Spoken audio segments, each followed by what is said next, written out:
એમ કે ના ના અમને એ બહારના લોંદા ફાવતા જ નથી, અમારે કંઈ ખાવું જ નથી, તમને ખબર નથી આ કેવું કેવું આમાં યુટ્યુબમાં આવે છે, એમાં હું નાખ્યું હોય. એટલે એને એમ થાય કે આને ક્યાંય બહાર કાઢ્યા જેવા નથી. એની બદલે 5 વખત એક વખત સાથે ગયા હશું ને તો છઠ્ઠી વખતે તમે જ્યારે એમ કહેશો કે આજે મારે ન થવું, ત્યારે એ એના વરને એમ કહેશે કે આજે રહેવા દો ને આપણે ઘરે રસોઈ બનાવી નાખી. પણ આપણે નાની વાત કરવી નથી ને સતત સલાહો આપ્યા રાખ. આમાં એક વસ્તુ યાદ રાખજો કે વિચારોથી બોલવાથી જગત ન બદલાય, કરવાથી જ જગત બદલાય. એ કરવું પડે, એ કરવું પડે.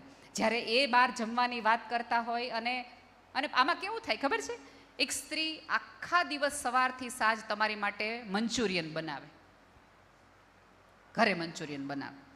તમને બધાને ખબર છે કેટલું ઝીણું ઝીણું કાપવાનું, કેટલી બધી તૈયારી કરવાની ને. એ તમારી ડીશ ઉપર મૂકે એટલે પહેલા મંચુરિયન આપણે શું કહીએ ખબર, બહાર જેવું નથી થયું કા. તો એ ઓલી સ્ત્રી જે સવારની 3 વાગ્યાથી રસોડામાં હોય ને એમ થાય મંચુરિયન માથે મારું આ બધાને. અને જો સારું બને તો આપણે કઈ ઉપમા આપીએ કે હોટલ જેવું જ બન્યું છે. એટલે તોય ઓલીને એમ થાય કે હોટલ જેવું જ જો બનતું હોય તો હોટલમાં જ ખાઈ લ્યો ને, મને હું કામ આટલી મહેનત કરાવો છો. એની બદલે એની મહેનતના વખાણ કરો. સરસ બન્યું છે, ભાવ્યું. હવે આ નક્કીઓ જ્યારે આપણે ભેગા થાય ત્યારે તારે બનાવવાનું. આ વખતે આપણે કુટુંબનો સ્નો મેળો હોય ત્યાં તો મંચુરિયન બનાવજે. નવી પેઢીને મેં હજી શરૂઆતમાં જ કીધું કે રસોડામાં જવું એટલા માટે નથી ગમતું કારણ કે એને ખબર પડી કે આ ટાઈમ વેસ્ટ છે. મારી મમ્મી, મારી સાસુ, મારી જેઠાણી, મારી નણંદ આટલા વર્ષ રસોડામાં ગઈ, એણે હું પામી લીધું તો હું પામી લઈશ, જવા દે ને. વધીને એમ કહેશે કે નથારી, કાંઈ વાંધો નથારી. આ પેઢીને એવું નથી કે એને સતત વખાણ જોઈએ છે, હારા બનવું. એને તમે એમ કહો ને કે નથી આવડતું તો એ સરસ રીતે તો નથી આવડતું તો એ કહી દેશે હા નથી આવડતું, પ્રમાણિક છે, સ્વીકારી લેશે. જો તમે ઈચ્છતા હો કે આમ થાય તો થોડુંક આપણે બદલાવવું પડશે. મેં કીધું એમ કે આપણી ઉંમર, આપણે દિવાળી વધુ જોઈ છે, આપણે ફટાકડા વધુ ફોડ્યા છે, આપણે ખાડા ખબડા વધુ જોયા છે, આપણે 50 વખત પડ્યા, 90 વખત ઊભા થયા છીએ. તો ગુજાવાના અને પડવાના બંને ઘાવ આપણને ખબર હોય તો આપણે એને સમજાવવું પડશે ને એની બાજુમાં રહેવું પડશે. પણ કઈ રીતે? પ્રેમથી. હવે આપણી બે વચ્ચે જ પ્રેમ ન રહ્યો હોય તો આપણે એ લોકોને શું પ્રેમ આપીએ? તમે બે પતિ પત્ની વચ્ચે જ પ્રેમ નથી. અને મને તો કોઈ દિવસ નથી સમજાણું કે લોકોને પોતાની પત્નીને પ્રેમ કરવામાં જ શરમ આવે છે. કોકની હોય શરમ આવી જોઈએ, પોતાની પત્નીનો હાથ પકડવામાં શરમ આવે છે. તમારો દીકરા બહુ કદાચ સાથે હાથ પકડીને આ જોતો ખરા આ વંડા દેખાવ છે, રાધર મજા કરો, રાજી થાવ, દુખણા લ્યો કે તમારા દીકરા ને દીકરી વચ્ચે આટલો પ્રેમ છે કે હાથ પકડે છે. આમ તો આપણે એમ કે મર્યાદા જેવું કાંઈ નથી રહ્યું, મર્યાદા જેવું કાંઈ રહ્યું નથી.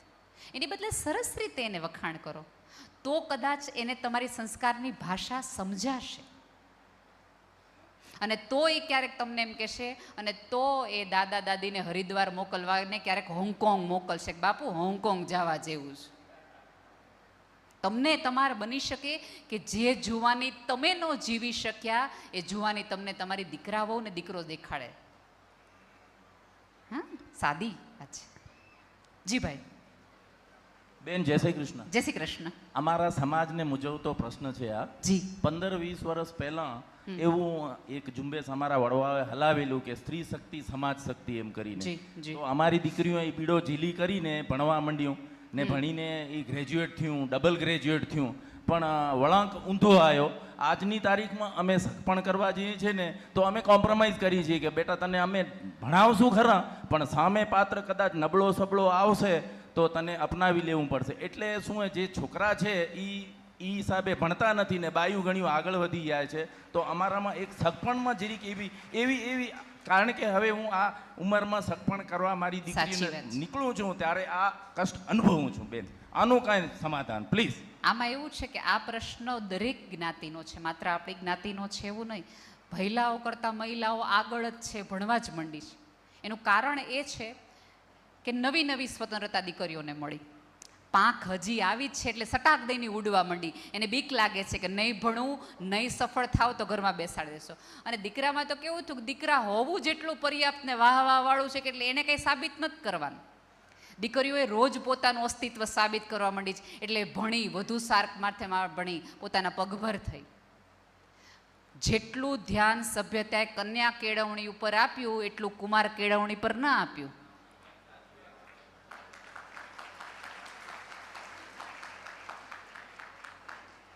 દીકરો ન, અને પાછા આપણે દાખલા એવા દઈ, આ જો ભલાણા ભાઈ ભણ્યા નહોતા તોય કેવો ધંધો કરે છે.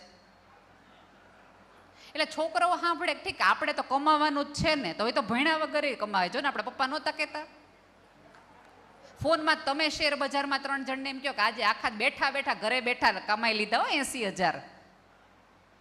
પછી છોકરો એમ કે હા આ કાંઈ ભણો નહીં, કાંઈ ન કરો ને તો 80,000 આવી તો જાય જ તે.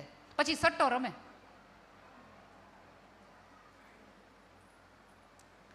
આપણા ઉછેર તરફ વાંધો છે આપણે ન કીધું. અને ધારો કે દીકરીને કોમ્પ્રોમાઇઝ કરવું પડે, અને એમાં હું કહીશ કે આ પહેલાંની પેઢીમાં કેટલાય ડૉક્ટર હતા, એન્જિનિયર હતા, ગ્રેજ્યુએટ હતા, એમણે એક અભણ સ્ત્રીને એક્સેપ્ટ કરી, ઓછું ભણેલ સ્ત્રીને એક્સેપ્ટ કરી, પણ ખૂબ ભણેલી દીકરી ઓછું ભણેલો પતિ અત્યારે નથી સ્વીકાર કરતી. એટલે એક પુરુષ એક સ્ત્રીને એક્સેપ્ટ કરી, એક સ્ત્રી એક પુરુષને એક્સેપ્ટ નથી કરતો. શું કામ નથી કરતો? કારણ કે વિચારના કારણે. અહીંયા બેઠેલી તમામ મમ્મી પોતાના દીકરાને મોટો એવી રીતે કરે કે બેટા અત્યારની દીકરી ભણેલ ગણેલ આવશે, કદાચ કહેશો તે ઘરમાં રહેશે, એ તને પાણીનો ગ્લાસ હાથમાં આપશે, પણ ક્યારેક રસોડામાં જઈને એને 2 વસ્તુની મદદ કરાવજે. ક્યારેક એ માંદી હોય તો એને તને ચા બનાવતા આવડવી જોઈએ. એ ઓફિસથી થાકી પાછીને પાછી આવે ત્યાં સુધી પલંગ ઉપર બેઠો ન રહેતો, અને તને તમારા દીકરાને ટુવાલ સૂકવવાથી લઈ થોડા એટલા ઇન્ડિપેન્ડન્ટ કરો કે દીકરીઓને એમ થાય કાંઈ ન આવડે પણ મારી સાચવે છે, મને બહુ મને સંભાળે છે બહુ. આ આપણે નથી કરતા. અને ધારો કે અત્યારના છોકરાઓ ખરેખર ક્યારેક મદદ કરે છે, ટુવાલ સૂકવે છે, ચપ્પલ વ્યવસ્થિત રાખે છે, છોકરાઓના ડાયપર બદલાવીએ દે છે, તો આપણે એમ જોયો કેવો છે, અત્યારની દીકરાની બહુમાં આવડત બહુ છે, તરત પોતાનો કરી લે હો. એટલે હવે ઓલો દીકરો આ મગજમાં રાખે એટલે એ કેટલો પીસાય. એટલે એ નો બેડરૂમમાં જઈ શકે, નો હોલમાં જઈ શકે, એટલે અંતે નક્કી કરે પાનનો ગલ્લો જિંદાબાદ, ત્યાં બેઠા રહ્યો, ત્યાં આપણને કાંઈ વાંધો નહીં. એટલે ધ્યાનમાં જોવે કે ઓલા હોઈ જાય તો ઘરે જાવ, કાં ઓલીનો મેસેજ આવે તો ઘરે જાઓ. જો આટલો, અને આ ગેપ હજી તમારે 10 વર્ષ ઝીલવાનો આવશે, કારણ કે ઓલા લોકો મોટા થઈ ગયા છે, એની ભણવાની ઉંમર વધી ગઈ છે. હવે કદાચ તમે તમારા સંતાનોને ભણાવવાનું ફરીવાર શરૂ કરશો, એ 10 વર્ષનો ગેપ તમારે જો પૂરવો હોય તો તમારે છોકરાઓને થોડાક ટ્રેન કરવા પડશે કે ભણેલ ગણેલ દીકરી સાથે કઈ રીતે વ્યવહાર કરવાનો, એનું સન્માન કઈ રીતે જાળવવાનું, એ અપમાન નહીં સહન કરે. એવું નથી કે એની સહન શક્તિ ઓછી છે, પણ એની સમજ શક્તિ વધી ગઈ છે કે આ સહન કરાય ના સહન ન કરાય. એને ખબર છે કે હું તો પગભર છું, મારે શું કામ ભાઈ તારી તમાચા સહન કરવા જોઈએ, મારે શું કામ તારું અપમાન સહન કરવું જોઈએ. એ પોતાની જાતને પૂછે સવાલે, અને સવાલનો જવાબ જો એની ડિગ્રીથી આવતો હોય તો એ કદાચ ક્યારેક કહે, રાધર અત્યારે સરસ રીતે તમારી દીકરીને કે દીકરાઓને સમજાવો કે તમારા બંનેની કમાણીથી તમે ઘર મોટું લ્યો. મારી હારે એક સરસ ભાઈ નોકરી કરે છે, પારસભાઈ કરીને. એક વખત હું એની વાઈફને મળીને ભાઈ, તો એ મને ફરિયાદ કરતા હતા કે નેહલબેન આને કંઈક સમજાવો ને, આ મજાથી જરાય રહેતા નથી, 1.5 લાખનો પગાર છે, આવું હું કામ મોં ચડાવીને લેવું જોઈએ. એટલે મને એમ થયું મારો પગાર એટલો નથી, પારસભાઈનો કેવી રીતે 1.5 લાખનો હોય. એટલે મેં કીધું પારસભાઈનો પગાર ક્યાં 1.5 લાખનો છે? કેમ? એ કે મારા 75 ને એના 75, દર મહિને 1.5 લાખની ઘરમાં આવક તો થઈ ને. એ કે તમારા દીકરા દીકરીઓ બંનેને સમજાવો કે તમે લાખનો પગારવાળો નહીં, તમારા બેયના પગારથી લાખ રૂપિયા મહિનેની આવક થાય તો તમે મજાનું ઘર બંધાવો. અહીંયા નહીં, અહીંયા સાથે ફરવા જાઓ. સહિયારાપણાનું યુગલ ગીત ગવડાવો. લગ્ન ગીત છે એ જુદું જુદું ગીત નથી, ડ્યુએટ યુગલ ગીત છે. એ રીતે એને સમજાવશો તો કદાચ એને એમ થશે કાંઈ વાંધો નહીં, તું 30 કમાશ, હું 50 કમાશ, આપણે દર મહિને 80 આવક કાઢી નીકળે જલસા કરશો 2 જણા. પણ આપણે શું સમજાવીએ, આ જો તારી કમાણી છે હો. અને એ રીતે પુરુષોને વંદન કરવા પડે. આ જગતના તમામ પુરુષોએ ક્યારે સ્ત્રીઓને નહીં પૂછ્યું હોય તારી આવક તું મન દે. અને આપણે તો બોનસ આવે એટલે તરત આપણે નક્કી કરીએ કે ઓલો સોનાનો સેટ આ વખતે લેવાનું થાય, બોનસ આવવાનું જ છે. સહિયારાપણું થોડુંક રાખો તો કદાચ એ યુગના પુરુષોને એવું ન થાય કે દીકરીઓ ભણશે, નોકરી કરશે તો ઘરની બહાર જતી રહેશે, આમથી એમ કરશે. દીકરાને થોડુંક સમજાવો, બહુ અઘરું નથી, પણ 10 વર્ષ મહેનત લાગશે એ નક્કી છે.